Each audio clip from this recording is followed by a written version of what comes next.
Hola, mi nombre es Luis Serna, bienvenidos al curso Sostenibilidad de Proyectos. Hoy vamos a ver la parte 2 de la presentación La población del futuro. Ahora voy a mostrar algunos datos de las Naciones Unidas de los periodos poblacionales para los países en las diferentes etapas de la transición demográfica. Afganistán tiene una muy alta tasa de fecundidad, lo que se muestra en la estructura de la base. Hay mucho potencial aquí para que la población aumente. Una estructura piramidal más típica podría ser la de las Filipinas. Todavía es muy joven. Es como pirámide de población juvenil, pero en este caso la pirámide es un poco más recta. De hecho, se puede ver que los grupos de edad de 0 a 5, de 5 a 9, son en realidad bastante similares entre sí. Esto sugiere que quizás las Filipinas está entrando en una etapa de transición demográfica. Pero si nos fijamos en los grupos de edad más jóvenes, se puede ver que empieza la estructura más recta de la transición, porque ya no tienen una base ancha. En su lugar, como lo vemos en este ejemplo de México, se puede ver que los cohortes entre 0 y 5, 5 y 10 y hasta 20, en este caso son muy estables.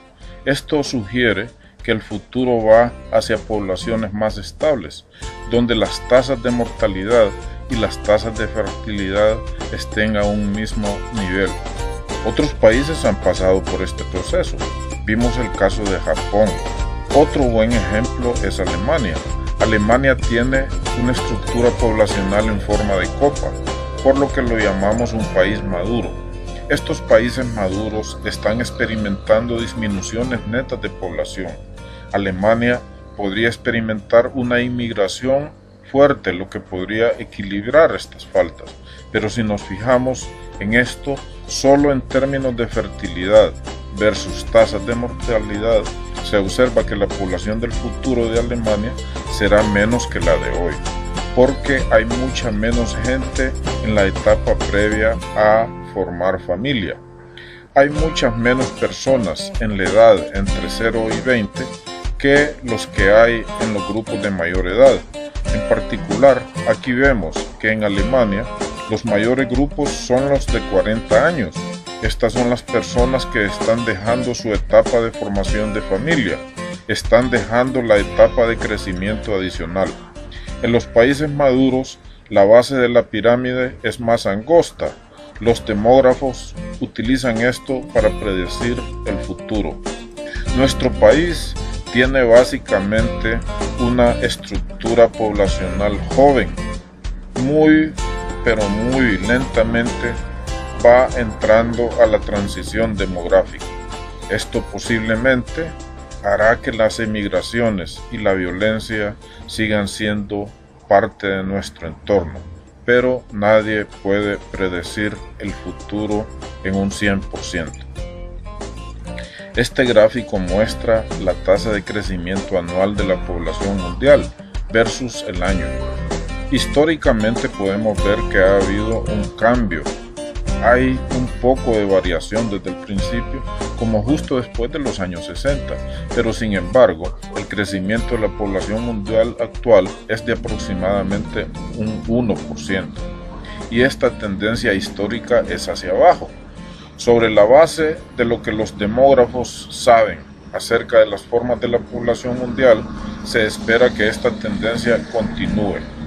Esto significa que el crecimiento de la población a mediados del siglo será de aproximadamente la mitad de lo que es hoy, así que el crecimiento será más lento, desde un 1% al año a cerca de medio punto por ciento por año. Eso es lo mismo que tantos modelos que hemos visto en el pasado. Si nos fijamos en este gráfico, se puede ver que alrededor de 1980, es decir, hace unos 30 años, la tasa de crecimiento de la población del mundo era casi del doble de lo que es hoy. Fue aproximadamente de 1.8% por año. Así que el mundo parece estar en el camino a tasas más y más bajas de crecimiento anual. Esto significa, sin embargo, que vamos a seguir viendo más y más gente en la Tierra en las próximas décadas. Note la ampliación de esta pirámide. Esto muestra la pirámide de población mundial de 1950 a 2010 y proyecciones para 2050 y finales del siglo XXI. A principios de la década de 1950, es decir, hace unos 60 años, vemos una forma bastante típica. Se trata de una base amplia y muy piramidal. El mundo de hoy está en realidad en una forma de transición. La base es bastante ancha, pero también recta. Así que, en otras palabras, las personas que están naciendo hoy en día no son muy diferentes a la cantidad de gente que nació hace 10 o 20 años. Sin embargo, la población sigue aumentando a pesar de que esta base no se siga ampliando. Si nos fijamos en el año 2050, el número de personas que estarán entre 0 y 10 años es casi lo mismo que hoy. La razón por la que hay muchas más personas se debe a que menos personas están muriendo. Así que la razón por la que estamos viviendo de esta tasa de crecimiento de población en todo el mundo de hoy no es porque no va a haber un salto en el número de personas que nacen con respecto a hoy, es porque las personas que están naciendo van a vivir mucho más tiempo. Así que, en cierto modo, el incremento mundial de la población es el tema muy esperanzador porque indica que las vidas de las personas son cada vez mejores. Las predicciones después de 2050 son muy difíciles porque puede haber muchos cambios culturales, podría haber incluso cambios tecnológicos. Hemos hecho predicciones muy firmes donde se puede ver que las Naciones Unidas tienen una serie de ideas sobre lo que podría ser la población mundial a finales de este siglo. Pero si la población mundial de los países en desarrollo sigue el mismo patrón de los países desarrollados, es de esperar ver esta transición a la estructura de edad más madura, y esto significa que vamos a tener una estructura muy plana, con forma en que la población será relativamente estable y la tasa de mortalidad realmente haya disminuido hasta que las personas se vuelvan más viejas. Así que el tipo de cosas que mató a la gente en el pasado, las pandemias, las enfermedades transmisibles, la mala alimentación y la falta de nutrición, son cosas que están siendo eliminadas y por eso la gente vive mucho más tiempo. Así que, en el caso, esperamos que esta estructura plana madure. Así que las Naciones Unidas tienen entonces varias diversas proyecciones demográficas mundiales realizadas y dependen de diferentes presunciones. Sin embargo, este envejecimiento de la población no deja de tener sus preocupaciones sociales, porque son las personas en edad de trabajo las que tienen que cubrir las necesidades de la población más vieja. En algunos lugares esto llega a situaciones dramáticas, como cuando se le llega a pedir a los ancianos que entreguen su cuchara o que mueran más rápidamente, como es el caso de algunos países como Alemania, Japón. Nuestro modelo típico indica que el número de personas a finales de este siglo será de alrededor de 10.000 millones de personas. No olvide que hay 7.000 millones en la actualidad. Eso es un aumento bastante significativo. La otra cosa de este modelo es la línea de color naranja. Si nos fijamos en esta base de datos, podemos ver los datos de tendencias históricas. El negro se remonta a los años anteriores. En azul es la era moderna. Los tres colores, rojo, amarillo y verde, son los diferentes escenarios que estudiaron las Naciones Unidas. En el amarillo, el crecimiento realmente se vuelve plano a mediados del siglo y el final del siglo. Así que podríamos ver una población de alrededor de 10.000 millones para el año 2050. Luego, la población podría no cambiar a finales del siglo. Esto sugiere que si nos fijamos en la curva de color amarillo, tenemos un patrón de crecimiento más en forma de S.